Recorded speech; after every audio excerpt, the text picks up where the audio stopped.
Welcome to episode 196 of Lucretius Today. This is a podcast dedicated to the poet Lucretius, who wrote On the Nature of Things, the only complete presentation of Epicurean philosophy left to us from the ancient world. Each week we walk you through the Epicurean text, and we discuss how Epicurean philosophy can apply to you today. If you find the Epicurean worldview attractive, we invite you to join us in the study of Epicurus at epicureanfriends.com, where you'll find a discussion thread for this and every one of our podcast episodes, as well as many other topics. This week we continue our discussion in Book 2 of Cicero's On Ends, which is devoted to Cicero's criticisms of Epicurean philosophy. Last week we were in Section 3, and we've begun to some extent Section 4. But as we start this episode today, let's recap where we are. Basically, what Cicero has introduced in Section 3 is he has alleged that, ironic as it may be, he thinks Epicurus is ignorant of the nature of pleasure, or else he is for some reason being ambiguous about what he's talking about. Cicero says in Section 3 that all pronounce that thing to be pleasure by the reception of which sense is excited and is pervaded by a certain agreeable feeling. And that is a fairly clear marker for a lot of the discussion, because Cicero is attempting to box in this position that the word pleasure is understood by everyone to be an excitement or stimulation that's agreeable. And that unless there's an excitement or stimulation that goes along with the agreeableness, you don't have pleasure. Now, Torquatus' response to these is very firm and very forceful. I started to say clear. I'm not sure we would say that in every case what Torquatus is saying is clear, but I think what we can do is review a couple of these statements that Torquatus is making as we get started here today, and a couple of other positions from Epicurean philosophy to put this in context. We taught last week the second sentence of principal doctrine number 3. Epicurus says, wherever pleasure is present, as long as it is there is neither pain of body, nor of mind, nor of both at once. In the letter to Menorchius, Epicurus says, quote, by pleasure we mean the absence of pain in the body and of trouble in the soul. Diogenes Laertius in Book 10, line 34 says, the internal sensations, they say, are two, pleasure and pain, which occur to every living creature, and the one is akin to nature and the other alien. Now, what Torquatus himself has said previously here in Book 1 of On Ends, line 30 of Book 1, moreover, seeing that if you deprive a man of his senses, there is nothing left to him, it is inevitable that nature herself should be the arbiter of what is in accord with or is opposed to nature. Now, what facts does she, nature, grasp, or with what facts is her decision to seek or avoid any particular thing concerned, unless the facts of pleasure and pain? Then in line 38 of On Ends, Torquatus says, therefore Epicurus refused to allow that there is any middle term between pain and pleasure. What was thought by some to be a middle term, the absence of pain, was not only itself pleasure, but the highest pleasure possible. And then Torquatus says, surely anyone who is conscious of his own condition must needs be either in a state of pleasure or a state of pain. And then in line 39, Torquatus continues on when he's talking about the Chrysippus hand analogy. He says, in reference to the hand, he's saying that the hand would not wish for pleasure, and he says, for it would not wish for it for this reason, inasmuch as whatever is free from pain is in pleasure. And in line 56 of On Ends Book 1, Torquatus says, we refuse to believe that when pleasure is removed, grief instantly ensues, excepting when perchance pain has taken the place of pleasure. But we think on the contrary that we experience joy on the passing away of pains, even though none of that kind of pleasure which stirs the senses has taken their place. And from this it may be understood how great a pleasure it is to be without pain, which led us into a discussion last week of offsetting pains against pleasures. References for that, Book 1, line 62, where Torquatus is talking about how the wise man is continually happy. He says, quote, for this is the way in which Epicurus represents the wise man as continually happy. He keeps his passions within bounds. About death he is indifferent. He holds true views concerning the eternal gods apart from all dread. He has no hesitation in crossing the boundary of life if that be the better course. Furnished with these advantages, he is continually in a state of pleasure, and there is in truth no moment at which he does not experience more pleasures than pains. For he remembers the past with thankfulness, and he compares the fool's life with his own and feels great pleasure. And then, quote, and pains, if any befall him, have never power enough to prevent the wise man from finding more reasons for joy than for vexation. And one more for emphasis, a page or so down from where we are in section 5, Cicero is going to just get exasperated with this whole argument, and he's going to say this. Torquatus, your definitions are doing violence to one's senses. It is wresting out of our minds the understanding of words with which we are imbued. For who can avoid seeing that these three states exist in the nature of things? First, the state of being in pleasure. Secondly, that of being in pain. And then thirdly, that of being in such a condition as we are in this moment. And you too, I imagine, that is to say, neither in pleasure nor in pain. Cicero continues on and says, do you not see a vast multitude of men who are neither rejoicing nor suffering, but in an intermediate state between those two conditions? And Torquatus's response is, no, indeed. I say that all men who are free from pain are in pleasure, and in the greatest pleasure too. Cicero says, do you then say that the man who, not thirsty himself, mingles some wine for another, and the thirsty man who drinks it when mixed, both of those men are enjoying the same pleasure? And then at that point, Torquatus gets exasperated and says that Cicero is being unreasonable. So we've got a series of statements about this relationship between pleasure and the absence of pain. And we find ourselves in section 3 with Cicero attempting to cross-examine Torquatus about this. And then Cicero brings up Hieronymus of Rhodes, which we discussed last week, because Hieronymus of Rhodes had held that the greatest good was freedom from pain. The quote here, Torquatus says, I understand that he, Hieronymus of Rhodes, holds freedom from pain to be the final good. Cicero asked him, well, then what view does Hieronymus hold of pleasure? And Torquatus answers that Hieronymus asserts that it is not essentially an object of desire. And Cicero points out, well, that means Hieronymus says that joy is one thing and absence of pain is another. Torquatus says, yes, and he is grossly mistaken. For as I proved a little while ago, the limit to the increase of pleasure consists in the removal of all pain. After which Cicero says, I shall examine thereafter the sense of your expression absence of pain. But that pleasure means one thing and absence of pain another, you must grant me unless you're obstinate. And then Torquatus sets us up for today. But you will find me obstinate in this matter, for no doctrine can be more truly stated. Torquatus is insisting that from his perspective, pleasure means the absence of pain.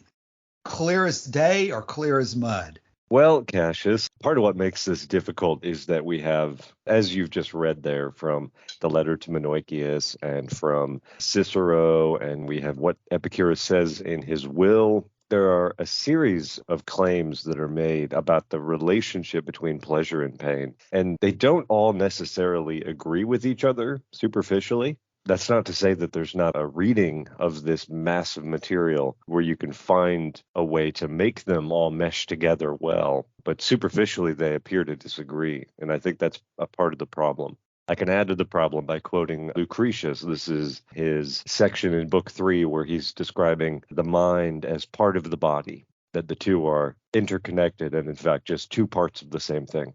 He says, for often our body is ill. We see that clearly, yet we feel pleasure in some other part hidden within. Often the reverse takes place as well, when, by contrast, a man whose mind is sad feels pleasure in his whole body. In the same way, if a man's foot pains him, perhaps at the same time his head may feel no pain at all. Moreover, when our limbs surrender to soft sleep and our body, relaxed and heavy, lies there without sense, at that very time there is something else inside us still, which is in various ways stirred up and which receives within itself all motions of joy and vain cares of heart. Joshua, that is a great catch in addition to what we're discussing here. What you've just read is an explicit itemization of situations where one part of the organism is in pleasure while another part of the organism is in pain. Do I understand that correctly? Yeah, exactly. So you could almost make a T-chart, Cassius, and you could put the letter to Idomeneus or Idomeneus on one side with this text, and then you could put the letter to Menoikeus on another side of the T-chart, and it would appear that you have two different things being said. Here and in his will, Epicurus says pleasure and pain can exist at the same time. And in the will, he goes further. He says that it's possible to set above all of the horrible pain he's experiencing the pleasure of the remembrance of the time he spent with his friends. But elsewhere, it seems to say that you're either experiencing pleasure or pain. Now, I think part of the explanation, Cassius, that you've been developing for that is there's this sort of macro level you consider the organism as a whole, where it's possible to experience both. But when you get down to a small enough unit, the unit, however you describe it, is either pleasure or pain. It's difficult to explain, though. The feeling, as you corrected me in one of the posts this week, I was using the word experience, which is probably a little too broad for this particular discussion. What we're really talking about is that an individual sensation or an individual feeling is either pleasure or pain. But at the whole organism level, the experience of all aspects of the whole organism, one part can be experiencing pain and another experiencing pleasure. Again, parsing individual words in these texts is dangerous, but in Principle Doctrine 3, the standard translation of it, I think this is Bailey, would be wherever pleasure is present, as long as it is there. There's neither pain of body nor of mind nor both at once. And so if you emphasize the word wherever, then you could be drilling down to a particular part of the body or mind or the particular feeling as we're talking about now. I haven't been able to construct in my own mind a way the letter to Idomeneus makes sense when he's offsetting the kidney pain with the pleasures of his mind, other than that that's exactly what he's doing. He's isolating a sensation or a feeling in one part of his experience and comparing it or offsetting it against a pain in another part. To me, when you start adding all of these citations up, it's hard for me to come to another conclusion. But that's why we have discussion forums and why we're discussing things on the podcast. It's always possible to be more clear about things, and that's what we're looking to do as we go through on-ends here. And as we compare the other citations, we're looking for that clarity so we can understand the philosophy better. It probably helps for us to talk about the Hieronymus of Rhodes situation again, because that appears to be another illustration of this definitional issue that we're talking about. Hieronymus of Rhodes is placing his supreme value in freedom from pain, which here it's translated freedom from pain. I presume that's pretty close to absence of pain. He's placing his supreme value in absence of pain, and yet he's totally divorcing the concept of absence of pain from pleasure and saying that pleasure is not important. Again, as you discussed last week, Joshua, we don't have a full explanation of what Hieronymus of Rhodes was really saying. We don't know anything other than what Cicero's telling us here. But from what Cicero's telling us, Hieronymus of Rhodes was taking Cicero's position that whatever absence of pain means, it's not the same thing as pleasure. And yet, this is the point that Torquatus is being as obstinate as he can be on. He is not allowing those two terms, absence of pain and pleasure, to be divorced from each other. One illustration of that, though, that I think shows the limitation of it is ice cream is a pleasure, sex is a pleasure, but no one would say that ice cream and sex are the same as each other. The word pleasure is a term that describes many different individual types of pleasure. And if indeed they're equating pleasure and absence of pain, you'd have to say the same thing about absence of pain, that if absence of pain is pleasure, then when you say absence of pain, that doesn't describe the particular sensation that you're feeling. If absence of pain is interchangeable with pleasure, then again, it doesn't tell you whether you're enjoying ice cream or sex or wine or anything else. It's just telling you simply that you're labeling it with this term in which apparently pleasure and absence of pain are interchangeable from Torquatus's Epicurean perspective. Yeah, that's one of the more difficult things to get your head around, and I'm still not sure I have. So I can get to a point where I can see when you remove all pain from all levels of your mind, body, I mean, every aspect of your experience as a human being, when you remove all pain, it's very clear to me to see how that is a state of pleasure. But to see pleasure and absence of pain as interchangeable on all levels, I guess I find that a little more difficult to grasp, right? So I have a glass of soda next to me, which I'm periodically sipping from. But I wouldn't say like when I drink from it that I'm enjoying absence of pain by drinking from it. I can see when we say that when you get to a small enough level, it's either pleasure or pain. And if it's pleasure, it is by definition not pain. Therefore, when I do sip from my soda and I experience that pleasure, I'm also experiencing not pain in that feeling. It's a little unintuitive, isn't it, to put it that way, though? And you can certainly see why Cicero would choose to harp on this. He's given credit for being a very smart guy and a very good lawyer in the Roman Republic. I'm not sure how much intelligence you need to have to realize that this argument is going to allow you to score some points, because people don't normally talk that way. They don't use absence of pain and pleasure as interchangeable words. And as you just said, in Principle Doctrine number 3, there are two main thoughts there in Principle Doctrine 3. The first of them, the limit of quantity in pleasure is the removal of all that is painful, is pretty easy to see if you just realize that, again, there's only pleasure and pain. If you don't have one, then 100% of what you have is the other. And it's also pretty easy to see that the height, if you want to call it the height of pleasure or the completeness of pleasure, it's pretty easy to see that the height or completeness of something is 100%. We deal with those kinds of numbers and that kind of analysis all the time. 100% is the best that something can be. So the height of it or the limit of it is 100%. Pretty easy to understand. But then that second sentence, wherever pleasure is present, there's not pain, basically is what it's saying. I think you can fairly condense that down from, instead of talking about neither pain of body nor of mind or both at once, it's basically saying wherever pleasure is present, there is no pain. It just strikes me that perhaps what Cicero is doing is he's trying to nail something down in kind of a black and white way, like a either or. There's no shades of gray allowed. It's almost like, for example, if there's a war going on and there's side A and side B, or country A and country B, which side are you going to support? You can't support both. But maybe if you really dig down and see, well, actually both sides have reasons for what they're doing, and it's impossible to choose one side. My point is that Cicero is like forcing something into a box here, and perhaps Epicureanism is really something that has many more shades of gray. For example, when Joshua read from Lucretius, that long list of different types of pleasures.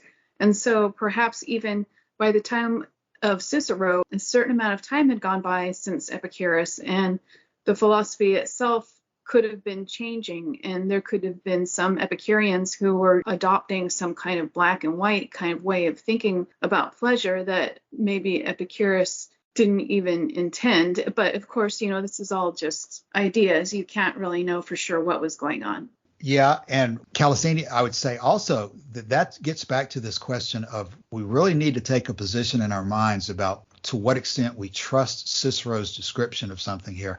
Because the way you started your comment there, you're saying that Cicero is forcing a black and white choice between something that may not be black and white. If you take Cicero at his word, it is not necessarily Cicero who's doing that. It's Torquatus who's doing that, and Torquatus channeling Epicurus and the Epicurean position. It seems to be the Epicureans that are doing this black and white either or analysis. Now, again, we may conclude that Cicero is not relaying what the Epicureans of his day were saying, or maybe the Epicureans of his day were saying something different than what Epicurus had said. So we definitely have to drill down and eventually take a position on those questions that you've raised. But you can find this position not only here in Torquatus and Cicero, you can find it in Epicurus himself in the letter to Menoikeus and in Diogenes Laertius. And as Joshua just raised a few minutes ago, you can potentially find it expressed in Lucretius as well. So that's the question I think that people do need to wrestle with. And hopefully we'll, as we go through continuations of Cicero's arguments here, we'll get some additional evidence that will help us with that. There's another point in Lucretius, which is probably worth mentioning at least, which is that the things which are pleasurable to one organism are not necessarily pleasurable to another. And he expresses that by saying that, for you may notice that bearded goats often grow fat on hemlock, which is bitter poison to human beings. This is kind of turned into the phrase, one man's meat is another man's poison. I think we all know the example of maybe eating too much ice cream turns painful at some point. The same thing can produce both pleasure and pain depending on the context in which you're doing it. Okay, well, let's go ahead and focus on some texts we didn't talk about last week. Right at the end of section 3, there is a discussion of the word variety, which we probably ought not pass over. Because Cicero asks again, why do you describe two things so different by the same name? Torquatus answers, don't you recollect what I said a little while since, that when once all pain has been removed, pleasure admits of varieties, but not of increase? Cicero says, I do remember, but though your statement's good Latin, it's far from clear. For variety is a Latin word, and in strict sense it applies to colors, but it can metaphorically refer to many differences. We speak of a varied poem, varied speech, varied manners. Pleasure, too, is usually called varied when it is derived from many unlike objects, which produce pleasures that are unlike. If you intended this by the term variety, I understand it, as indeed I do understand the word when you're not the speaker. But I'm far from clear what the variety is of which you speak when you say that we experience the highest pleasure as often as we are without pain, when, however, we are eating things that rouse a pleasurable agitation in our senses, then the pleasure consists in agitation, which produces a variety of our pleasures. But that the pleasure felt in absence of pain is not thereby increased. Why should you call that feeling pleasure? I cannot understand. Does this discussion of variety add anything? Well, it's essential to understanding what flows from Principal Doctrine 3, right? That the limit of the quantity of pleasure is the removal of all pain. Every pleasure you experience while in that state has to be a variety rather than an increase. Yes, Joshua, and that's Principal Doctrine 18 as well. The pleasure in the flesh is not increased once the pain due to want is removed, but is only varied.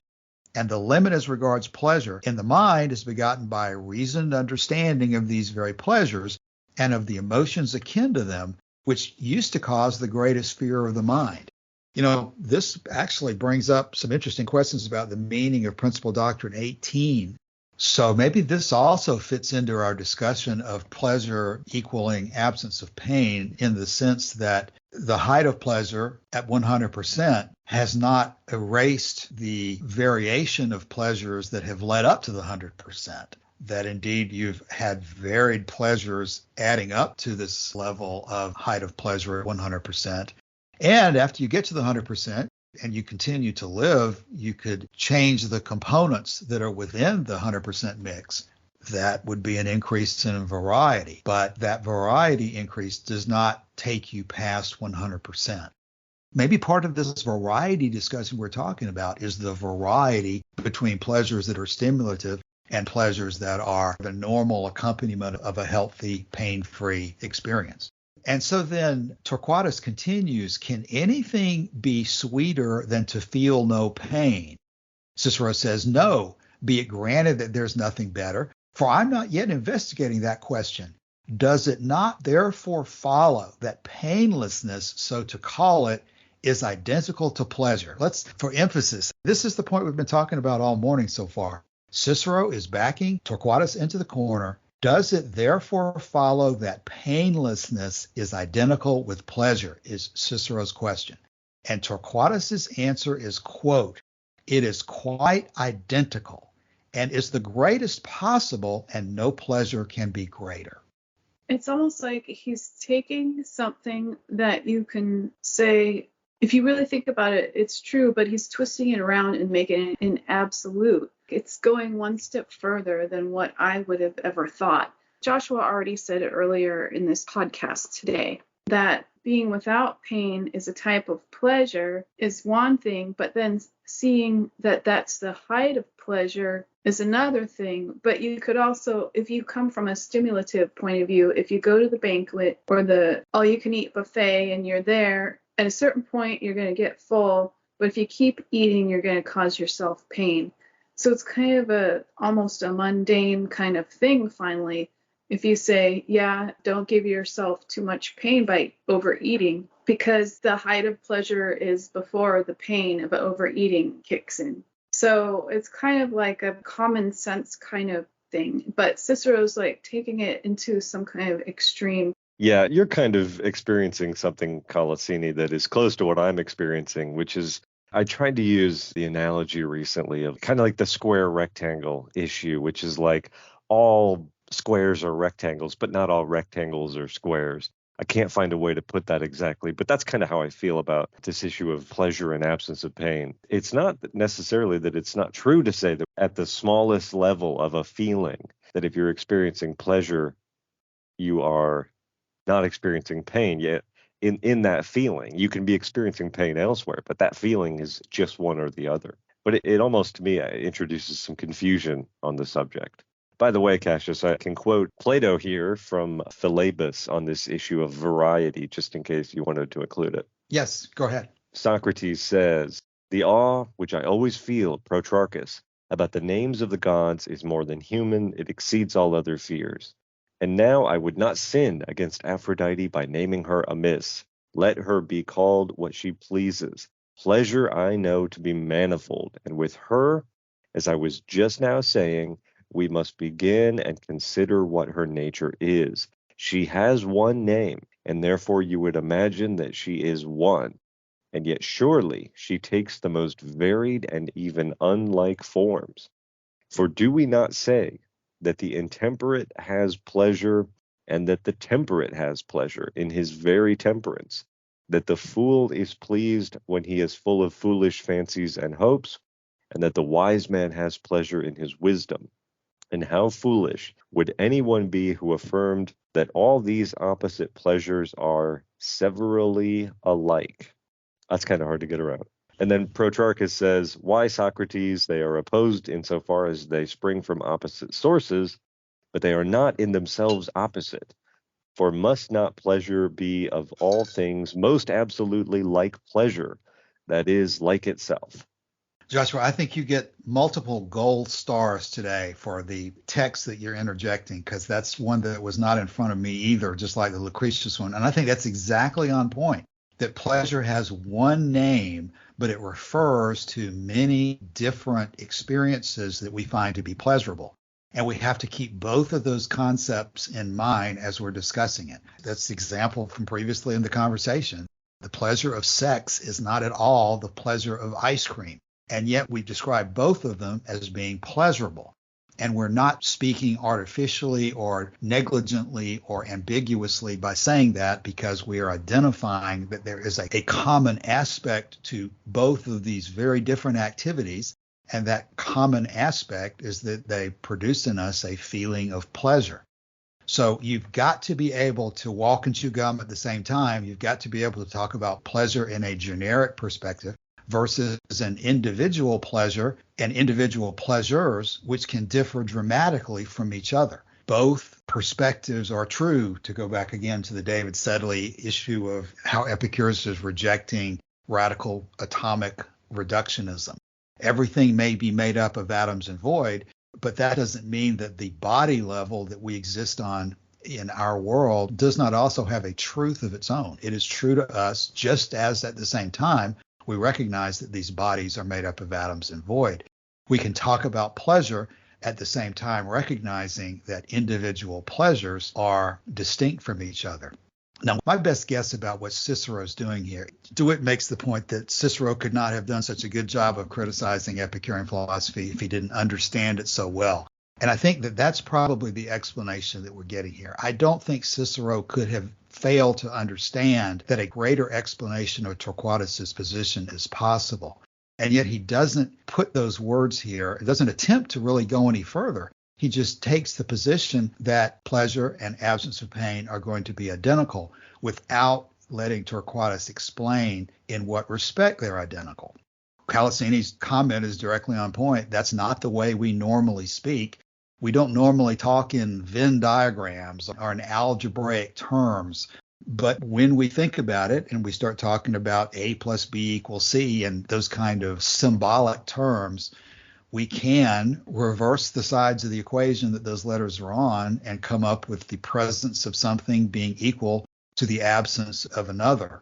And of course, that doesn't mean that every experience of pleasure is the same, every experience of absence of pain is the same, but it means that we can, if we choose to, equate those terms. And we can take the position that Cicero is misrepresenting Epicurean philosophy here and what Torquatus is saying. But I personally would lean to the side that when Torquatus is speaking, I don't think Cicero as a lawyer, as someone who wanted to be understood as credible, is going to absolutely misrepresent when Torquatus says an Epicurean position. I think Cicero is more likely to be coloring the response by giving his own assessment of it, which he's constantly doing about how terrible this position is, and at the same time, just simply not letting Torquatus give the full explanation of how pleasure and absence of pain can be equated. All he lets him do is repeat this formula over and over. Quote, it's quite identical and is the greatest possible, and so no pleasure can be greater. So unfortunately, he doesn't let Torquatus go further, and he instead goes back to the argument that he's been making throughout here, because Cicero turns then and says, why then, once you have so defined your supreme good as to make it consist entirely of absence of pain, do you shrink from embracing, maintaining, and championing this exclusively? In other words, why aren't you Hieronymus of Rhodes? If absence of pain is your goal, then be Hieronymus of Rhodes and say that you want nothing to do with pleasure. That's the position that Cicero is trying to argue here. And we talked about this briefly last week, because why do you want to introduce pleasure into the assembly of the virtues like some harlot into a company of matrons? The name of pleasure is odious, disreputable, open to suspicion. And you're in the habit of telling us this very often, that we don't understand what kind of pleasure Epicurus means. And that's when he says that whenever I've been told this, and I've been told it frequently, I have the habit of getting angry, although I usually bear myself with calmness in discussion. Don't I understand what hedone means in Greek and voluptas in Latin? So we're still wrestling with this from a perspective that all three of us here understand. All of us are expressing this is not the way we normally speak. We don't normally talk about absence of pain as being the same thing as pleasure. We normally talk about pleasure as stimulation or excitement of some kind. Why do you keep telling me this, that pleasure has this other meaning that's not stimulation or excitement? Which of the two languages don't I know? Do I not know Latin or Greek? And yet you Epicureans seem to know this, and therefore you've chosen to become Epicureans. And so he's no longer just saying you're using two words that are different to describe the same thing. Now he's going to go back into the ad hominem attack against Epicurus and Epicureans again, because he says, this is a point argued by your school, that a man who is to become a philosopher has no need to be acquainted with literature. That just as our ancestors brought Cincinnatus from his plow to make him a dictator, so you gather from every village men who are worthy but not very well educated. Do they understand what Epicurus means and I do not? I think we can probably take up Cicero here on this one argument, which is if you say that absence of pain is the limit of the quantity of pleasure, as Epicurus puts it, then why are you bothering with pleasure as a stimulation if you can have absence of pain and make that your goal? Why are you not Hieronymus of Rhodes? And I think Epicurus would answer, because my knowledge, my understanding of what the goal is for humans comes from my observation of nature. And when you watch goats or other animals or newborn humans, what they are pursuing is pleasure and not just absence of pain, right? They're avoiding pain, and that's a critical part of all of this, but they're also pursuing those positive pleasures that enrich life. And I think that that would be kind of the direction that Epicurus would go in here. They pursue both stimulation and excitement, and at the same time, they pursue just their normal lives, that even when they're not running and jumping or having sex or doing something that's exciting, they are still pursuing their normal activities for their type of organism. They are not just simply going from sex and chasing down prey to doing absolutely nothing. They are continuing to exist in these time periods between these stimulating events. And as long as they're not in pain during these time periods, that also is something that is desirable for them through nature, by nature, to do. And just as you said, Joshua, take Cicero up on that point about Hieronymus of Rhodes. Maybe we shouldn't pass over this little quip he's made about Your school says that you can become a philosopher without being acquainted with literature. Well, he's just throwing that in as one of these slanders that the Epicureans had no use for education, that they didn't care about poetry, literature, art, science, anything other than just simply being happy. And we probably shouldn't pass that over because I don't think that's a valid commentary either. Epicurus is obviously very well educated himself. Lucretius is well educated himself. All of these Epicureans that we know about have a great deal of knowledge of the literature and the background and science of the world that they were living in. What they don't have is an obsession to pursue literature for the sake of literature. What they understand is that you pursue knowledge for the sake of the pleasures that it brings and not for the sake of the knowledge itself. And again, I think even though he doesn't extend that argument here, that is revealing for where Cicero is coming from. He's continuously hitting them for seeking pleasure as the goal of life and not seeing wisdom or knowledge as an end in itself. Right, because wisdom and knowledge are means to an end. If your pursuit is of a comprehensively pleasurable and pain-free life, you need wisdom and knowledge to know that death is nothing to us and that there's nothing on the other side, insofar as human beings can know that. You need this information to know that the gods are not going to strike you dead at any moment, that you don't have to fear them, because fear is a kind of pain to Epicurus. So this stuff is all critically important, but it's not given primary importance. And I think that's part of what riles Cicero. You know, Cassius, since I have the Philebus thing in front of me, it couldn't be more obvious that this is one of Cicero's main sources in writing this, because after that quote that I mentioned about variety and pleasure, the very next thing Socrates says is, "Yes, my good friend, just as color is like color, insofar as colors are colors, there is no difference between them, and yet we all know that black is not only unlike, but even absolutely opposed to white, or again, as figure is like figure, for all figures are comprehended under one class, and yet particular figures may be absolutely opposed to one another, and there is an infinite diversity of them. And we might find similar examples in many other things, and I suspect that we shall find a similar opposition among pleasures." That's why we have teamwork on the podcast and on the forum. I would never have come up with that either, but it would seem clear that what you're saying is correct. He's following the same pattern of analysis that Plato has done in his attack on pleasure in Philebus. Okay, and so as he continues on, he goes back to another vocabulary section. To let you know that I do understand, I first declare that by voluptas, I mean what he means by hedone. Now, though we often search for a Latin word equivalent to a Greek word and conveying the same sense, in this case, there's no need to search.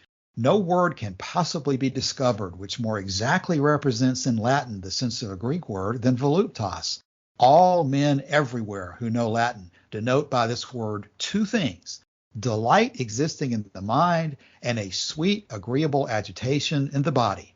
But there is this distinction, that voluptas is applied also to the mind, while laetitia and gaudium are not used in connection with the body. But according to the usage of all who speak Latin, pleasure consists in feeling that is a kind of agreeableness which agitates some one of the senses. This agreeableness, too, you may apply metaphorically, if you please, to the mind, for we use the phrase to affect agreeably in both cases, and in connection with it the word agreeable. If only you understand that midway between the man who says, "I am enriched with such delight that I am unsteady," and the man who cries, "Now at last is my heart on fire," one of whom is transported with delight while the other is racked with pain, and also that between him who is a master of exquisite bodily pleasures and him who is tormented by intensest pain comes he who is removed from both states. Now that's a long sentence that I've probably not read very clearly, but it's basically making this same point. You can talk about pleasure as stimulation, you can talk about pain, but you must understand that there's something midway between them, that there is someone who is neither in a state of delight nor of torture. So he's insisting that there is this other state and that there is no way for Epicurus to be correct in saying that there's only two.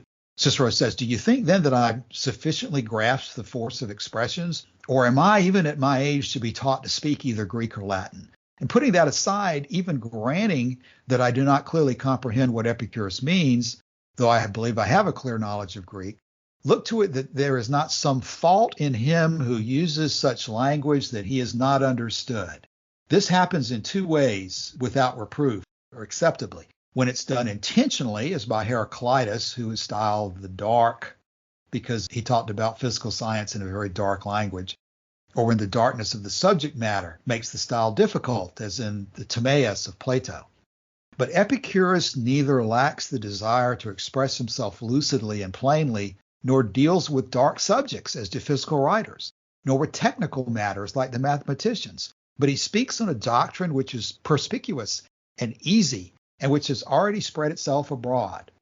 Still, you don't declare that we fail to understand what pleasure is, but what Epicurus says of it, whence it results not that we fail to understand the word in question, but that he speaks after a fashion of his own and gives no heed to ours. And we can emphasize that last point. Cicero's criticism is that Epicurus speaks after a fashion of his own and gives no heed to ours.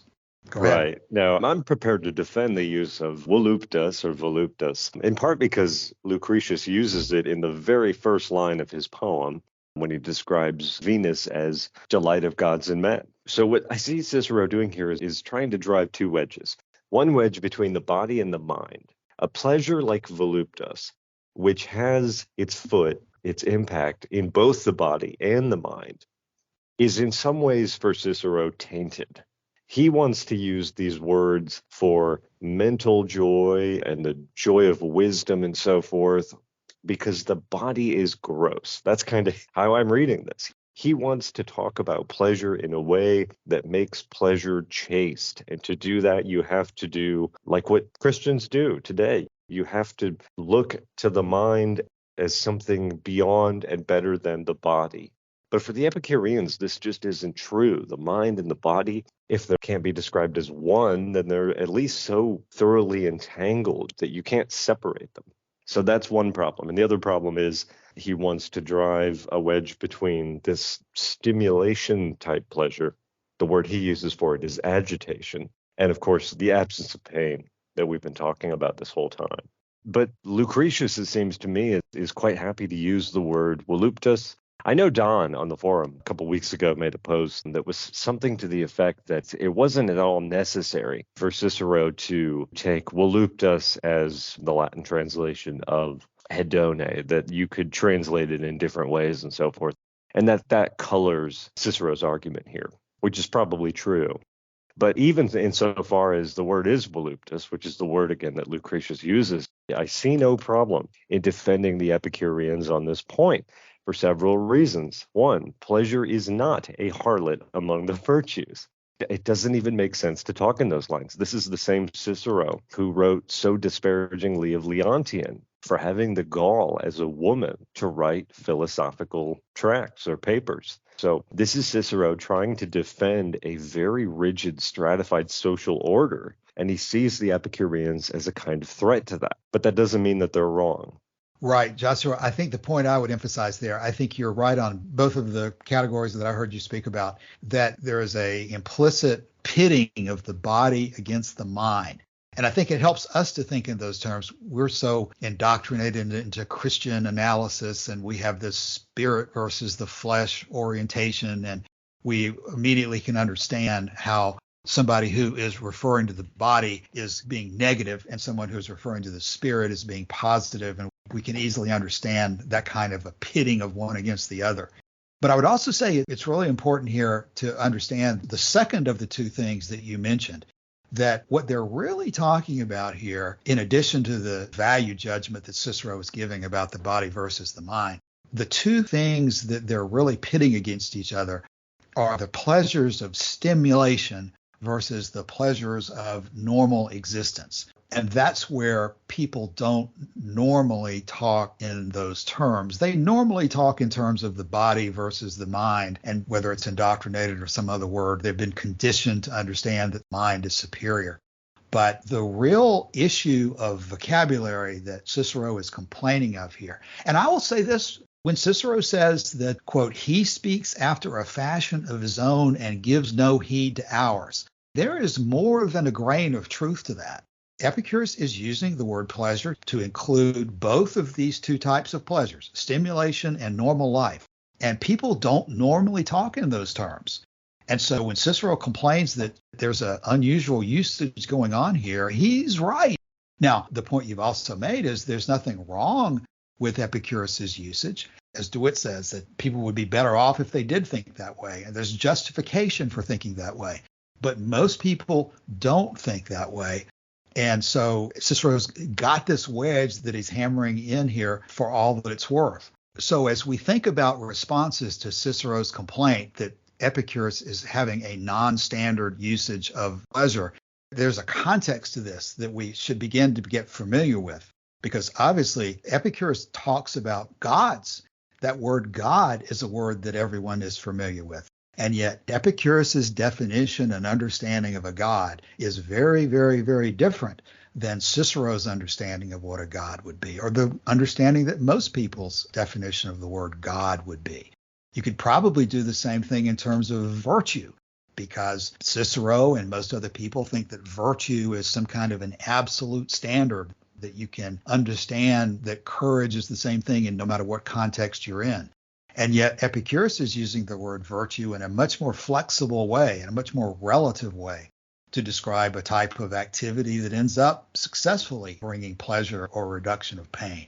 So this issue of Epicurus using non-standard definitions of words does have a truth to it that has to be wrestled with.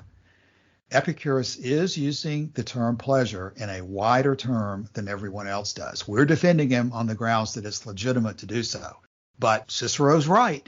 Epicurus's view of pleasure is different than the view of pleasure that most people have. I think we really have to come to terms with that and realize that it's probably going to be impossible to understand Epicurus if we ourselves continue to understand pleasure as limited to stimulation. Epicurus is clearly going beyond stimulation as a definition of pleasure. And while we're not used to talking in those terms, Epicurus, it seems like, is. Torquatus certainly is. And if you think that Cicero is reporting what Torquatus is saying accurately, and if you look at Lucretius and these other citations and you see much of the same thing, then it's going to be necessary for us to adjust our thinking about the proper usage of the word pleasure to make sure that we understand the sweeping aspect of it that Epicurus is using. Yeah, what does DeWitt say there? He says that the word pleasure is not normally used to describe the normal state of things. It does not follow that it should not be used. And that's what Cicero is running into here. I only want pleasure to mean this, this, and this, not this other thing as well. But Epicurus is not going to hold there and stop. He's going to keep going. Cicero's a good lawyer, and if you're in front of a jury and you got 12 normal, average, everyday people listening to this discussion, I think Cicero's going to win on that point. You're using this word in a different way than we, the jury, use it. And so what you've got to do then is give the explanation as to why you're doing that, which is what Cicero does not really allow Torquatus to do here. Instead, he says, he speaks after a fashion of his own and gives no heed to ours. If indeed his statement is identical with that of Hieronymus, who pronounces the supreme good consists in a life apart from all annoyance, why does he prefer to talk about pleasure rather than freedom from pain, as Hieronymus does, who well understands what he's talking about? And if he thinks he must add to this the pleasure which depends on agitation, for thus he speaks of his sweet kind of pleasure as consisting in agitation, and of the other, felt by man free from pain, as consisting in steadiness. Why does he fight? He can't bring it about that any man who knows himself, who's thoroughly examined his own constitution and his own senses, should think that freedom from pain is one and the same thing as pleasure.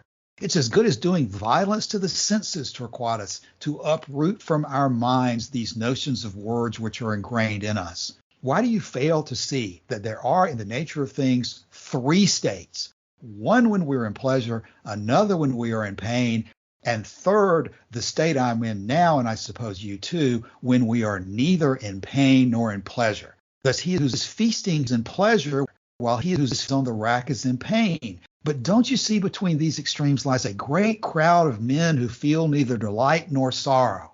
And the answer that Torquatus gives to that insistent question is not at all, and I affirm that all who are without pain are in pleasure, and that the fullest possible. Cicero's really hammering this point. He's saying you're talking in a non-standard way.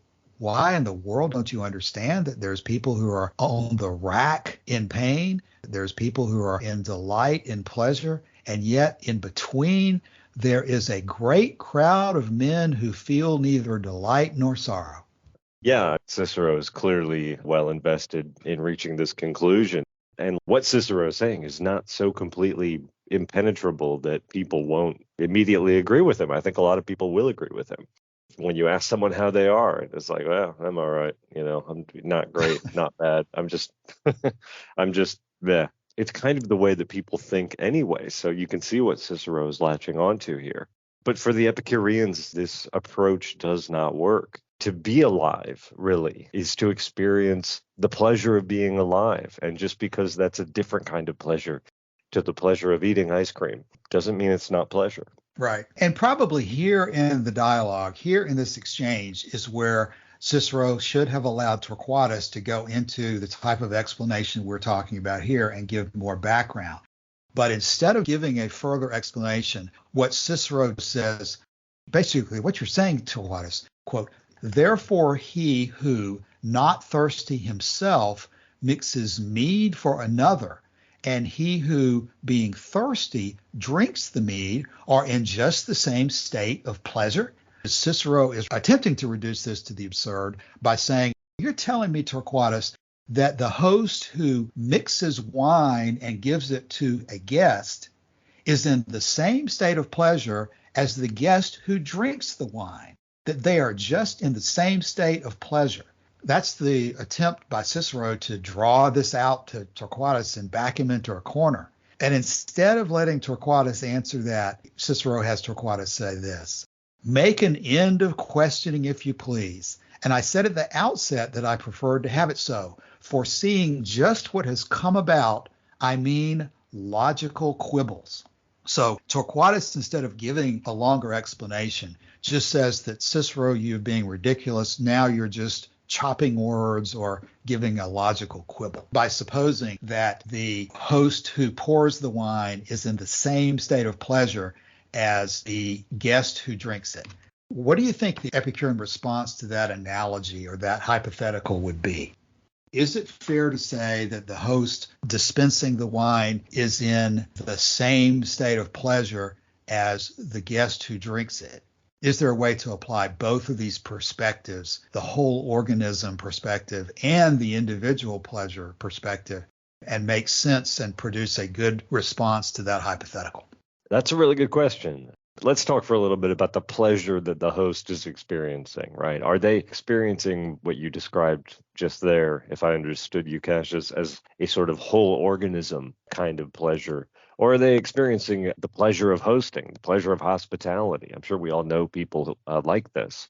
I was just at a wedding yesterday, and certainly the people who managed to arrange that event get pleasure out of doing it, even though I would probably hate it. So what kind of pleasure is experienced by the person pouring and mixing the mead or the wine? See, I think you were going in the right direction, and my answer to this would be similar to what we've already been discussing. The pleasure of sex is different than the pleasure of ice cream. The host who is pouring the wine is enjoying the pleasure of being a host. The guest in drinking the wine is experiencing the pleasure of drinking wine. Those are two different types of pleasure. They are not the same and they are very different, but they are both pleasures. You can apply the name of pleasure to both of them. And I would go further and say this. Torquatus has been tying being without pain and pleasure together, but he's also going to the next step and saying that when you say you are without pain, you are at the fullest possible pleasure. So if in your hypothetical, you have said that the host who pours is without pain and the guest who drinks is without pain, then they are both, if you said they are without pain, they would both be at the height of pleasure. Because anytime you say somebody has no pain, you are saying that they are at the height of pleasure. So I would think that there's two ways to analyze this hypothetical, and that's going to be the two key perspectives. The pleasure of serving wine is different than the pleasure of drinking wine, but they are both pleasures, and it is proper to think of both of those as being pleasures. And as far as whether it's the same state of pleasure or not, you'd have to know what the person is doing in his whole experience in order to say that they're in the same state of pleasure.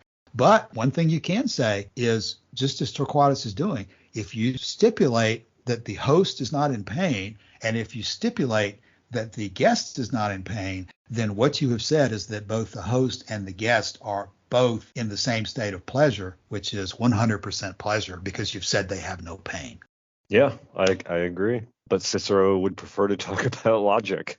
Yes, and he'd prefer to move the discussion over into whether continuous speech is the best way to discuss this or whether back and forth dialogue is the best way. And he starts talking about Zeno and the Stoics talking about dividing speech into two divisions, the rhetoricians using a extended style and the logicians using a condensed style. And so he goes off on that and says that while Epicurus disregards logic, which is the sole foundation of the skill in discovering the essence of everything and determining its qualities, he makes a shipwreck of his exposition and uses no art to define the matters he desires to demonstrate. Yeah, and there's absolutely no reason that we should take Cicero at his word here, that logic is the sole foundation of all skill in discovering the essence of every object and in determining its qualities. It's possible to do with logic what Cicero is doing right here, which is just talking in circles nonsensically. It's possible to do what the Pythagoreans were doing with logic and saying that, well, the number of the heavenly spheres matches the number 10 because 10 is the sum of a point and a line and a surface and a volume. I mean, all of this stuff, it's ludicrous, and it's so far divorced from reality, the way they applied it, that I would almost go so far as to say that this is the fastest way not to get to the answer of the question that you're trying to ask, because you just end up, like Torquatus says here, logical quibbles, bickering over the meaning of words, the divisions of speech. It's a really frivolous approach, I think, and Cicero is excellent at displaying how that works.